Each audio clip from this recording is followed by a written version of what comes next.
I did. You did. Not for you though. I got a 4:30 meeting that I got of a possible new client, and get this, he owns a hair salon. So, so I'm like, I can't wear a hat. I gotta probably brush my hair today. You didn't wear a hat.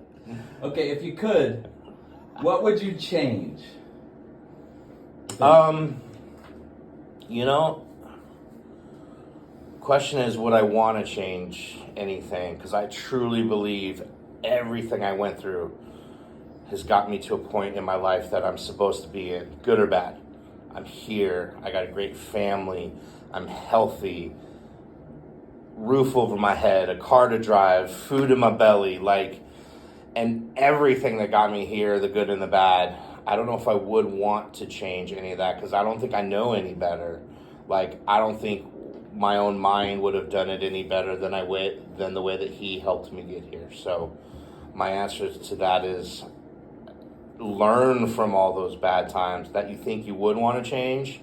If I changed that and I didn't experience that, I wouldn't have had the chance to learn from it. I wouldn't be as strong as I am now. I wouldn't be as experienced, or iron sharpens iron, so I wouldn't have been able to endure through the hard things right now. You know, you go through hard times because he's preparing you for the times that you have to go forward in the future, and you're going to take it a lot better now. So I believe very strongly in that. So Good. Okay, last question. Mm-hmm. What would you tell your 20-year-old self?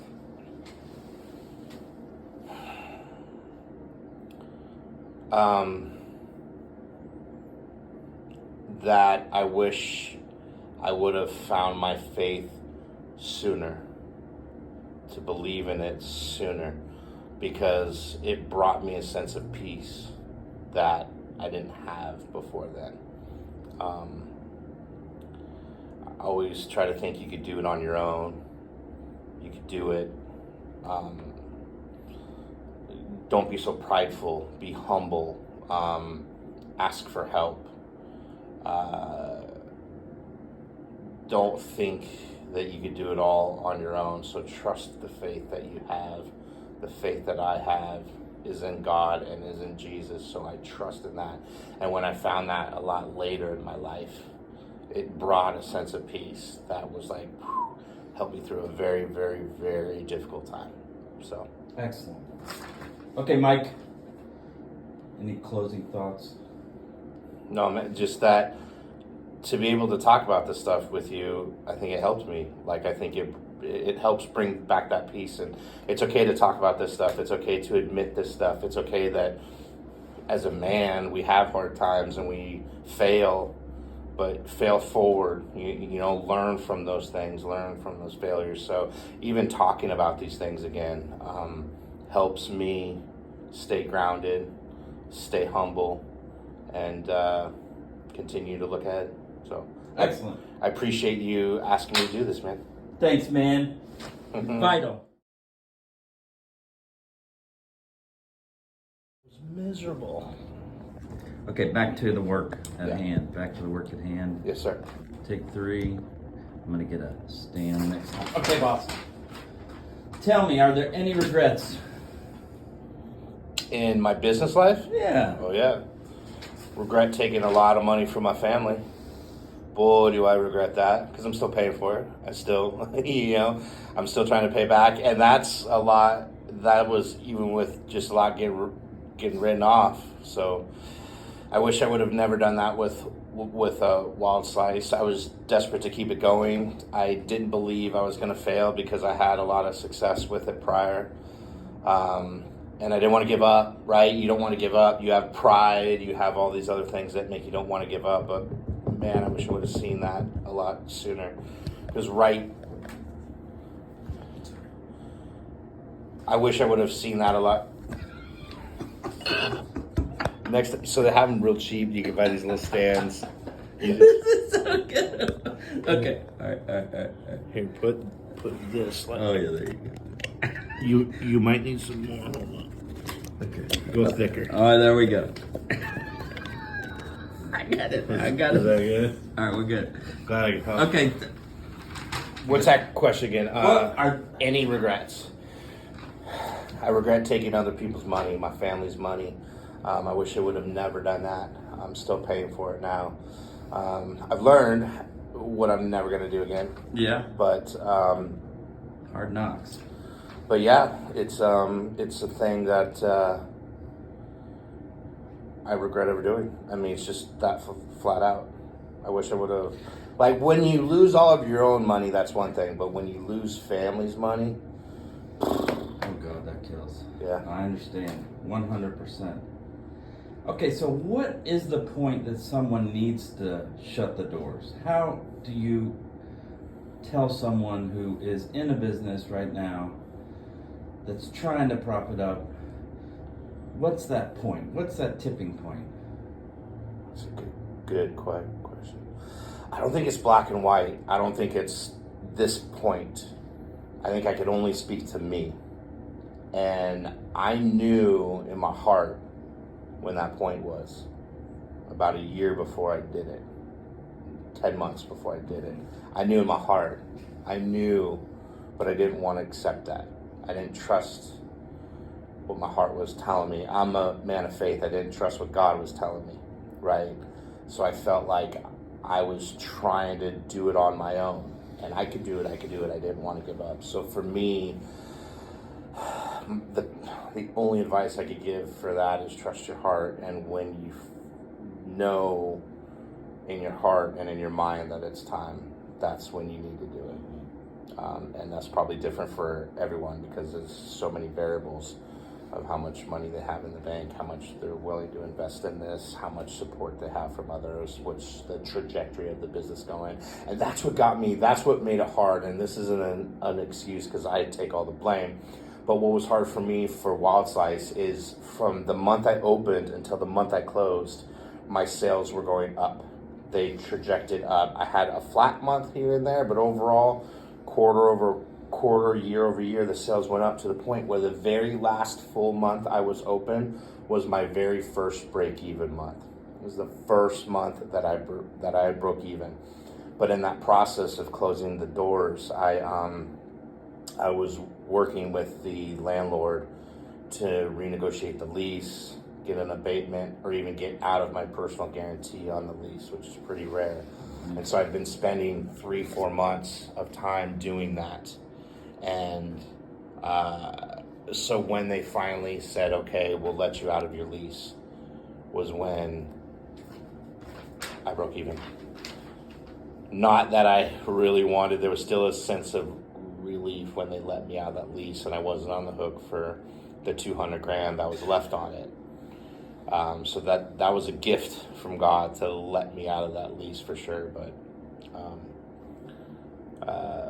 yeah, that was so emotional. It's not when the money runs out, it's when you know that I mean, the goal is to know before the money runs out, right? My money, in my situation, mine ran out. My family's funding source ran out.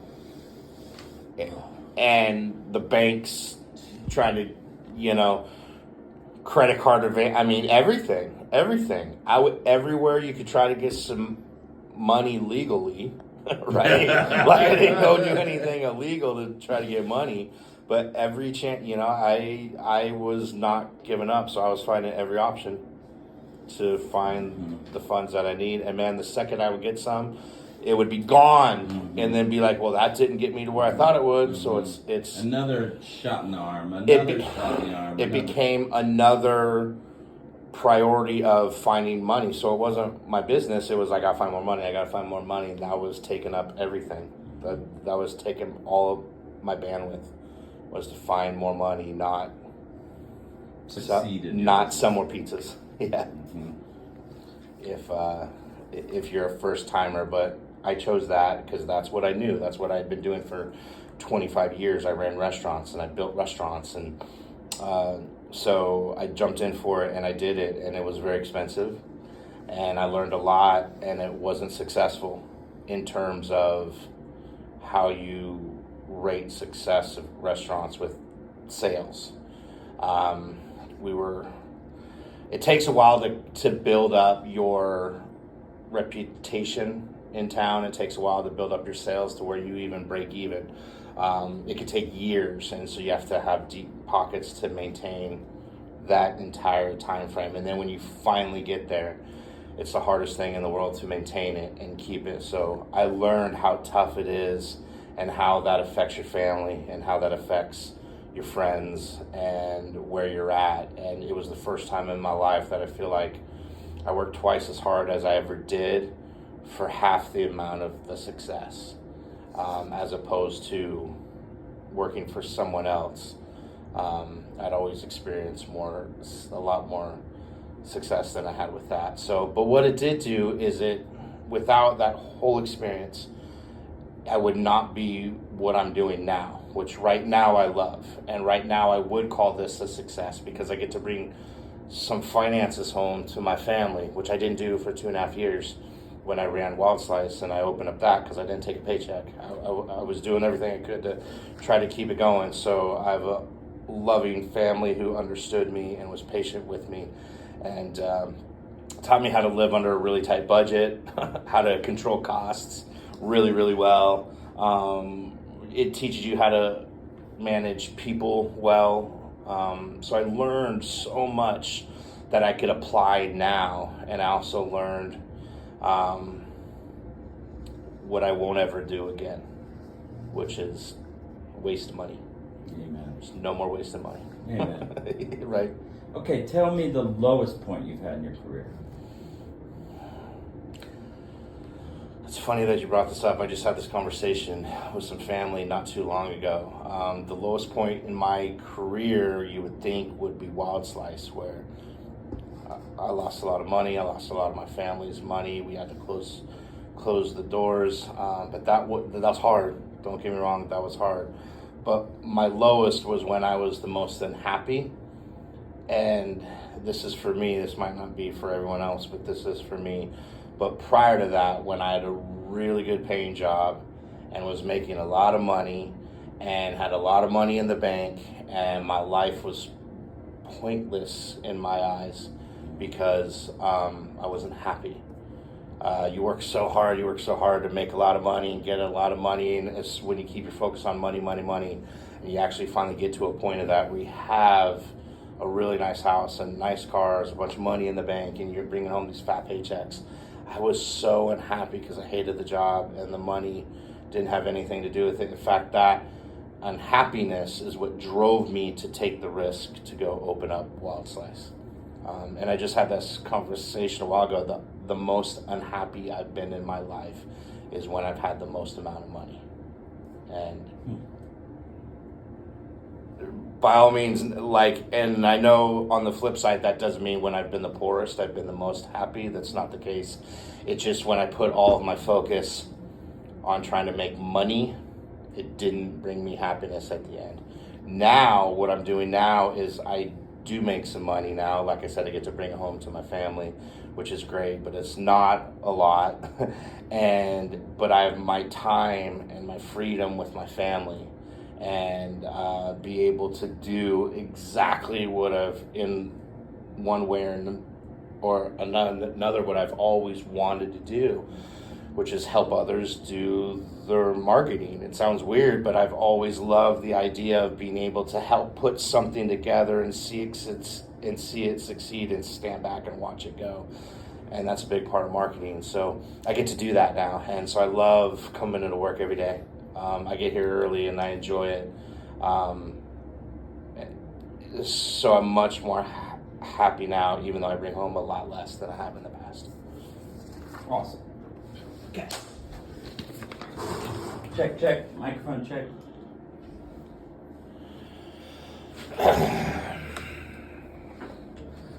Check. We're rolling. Level. Check. Microphone check. Mike, thanks for taking some time out for me. You're welcome. Okay. Chipper. Okay, my first question. Yeah, man. Paper or plastic?